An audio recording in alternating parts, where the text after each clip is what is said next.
recording? Yeah. Okay. This is one of the end behaviors of polynomial functions. So this is what the graph is going to look like if your exponent is odd, and by exponent I mean this exponent right here, and if the leading coefficient is positive. So the leading coefficient is the number that has the variable with the highest exponent, like value. So that would be 4 in this case. So what this means right here is that this part of the neck is going up on the y-axis to infinity, and it's going across the x-axis to infinity, and both of, like, while it's moving, it's still positive. And this end of the neck is going down the y-axis, so it's going down negative infinity. And then on the x-axis, it's going to the left, and it's still going to be negative, going to infinity. Hey.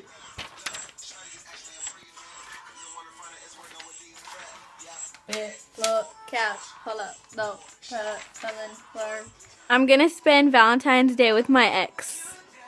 Buck 360. Okay, continuing with end behavior of polynomial functions. This is another type of graph that we're gonna have. Your graph will look like this when your exponent is odd, and like I said, the exponent is a number that connects with your variable, which in this case is x. And then when your leading coefficient is negative, so your leading coefficient would be 4 in this case, so it's going to be negative 4. And the neck of this graph is on the x-axis, it's going to the left, so it's going to be negative, but it's going to be going to the left like infinity, so it's going to go on forever. And the y, it's going to be positive since it's going up, and it's going on until infinity. The lower neck down here, for the x-axis, which goes horizontally, it's going to be positive, and it's going to go on until infinity. And for the y-axis, which goes up and down, it's going to be negative infinity because it's just going down the graph.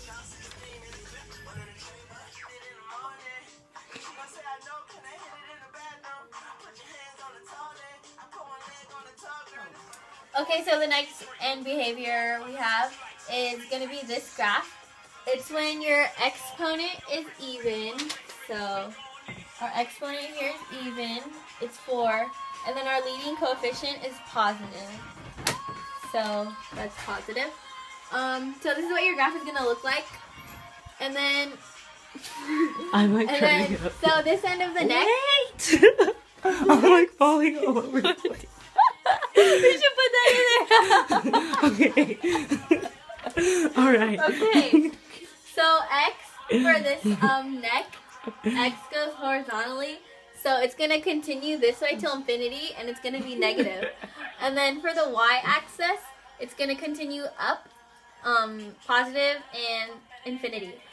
And then for this side of the neck, or like this side of the graph, your x is going to be positive, and because it's going this way, and it's going to go on forever. And then for the y-axis, it's also going to be positive and going on till infinity. Okay. I think my butt getting big. It's getting hot.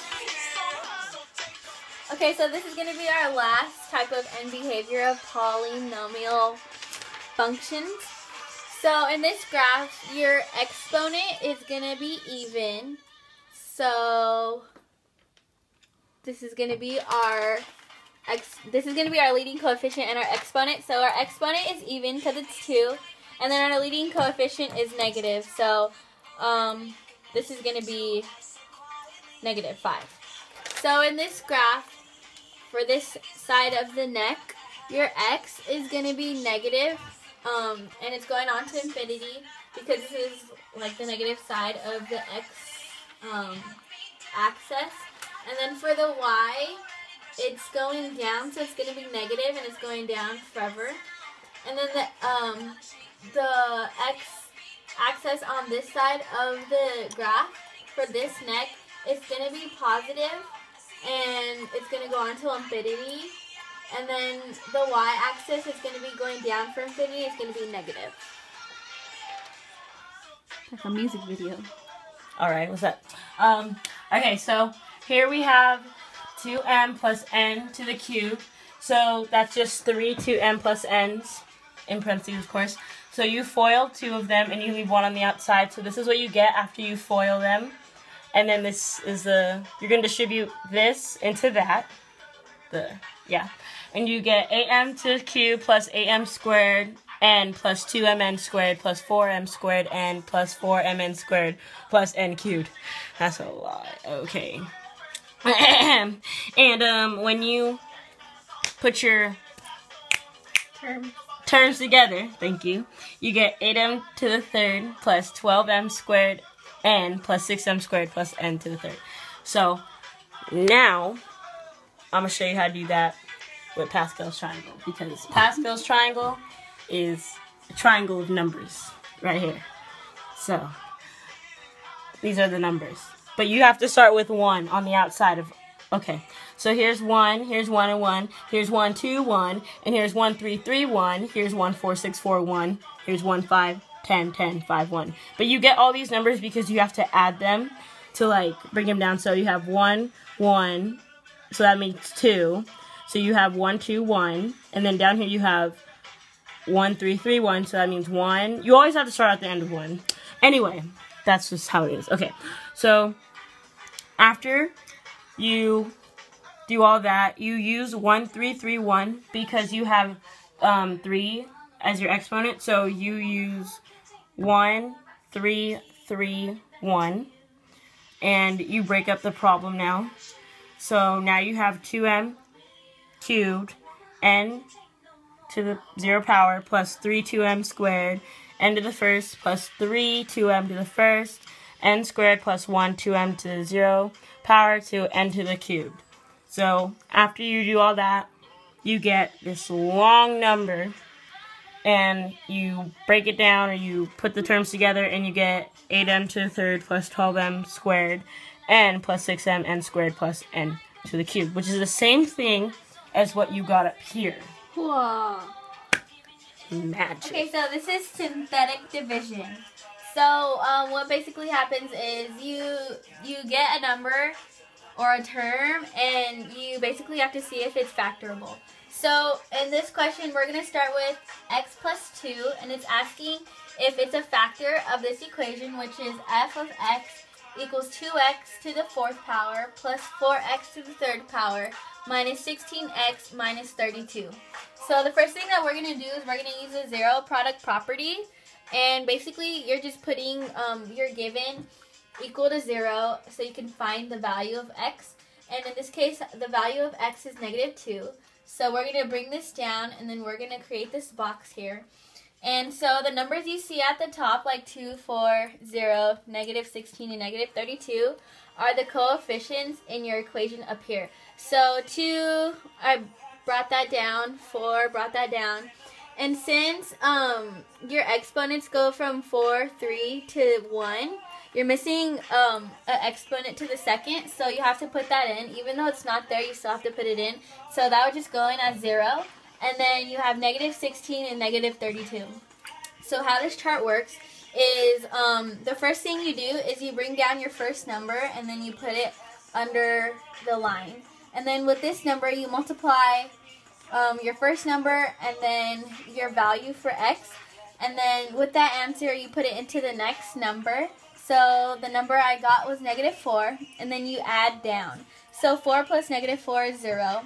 And 0 times -2 is 0. So 0 plus 0 is 0 again. And then, 0. And then, -16.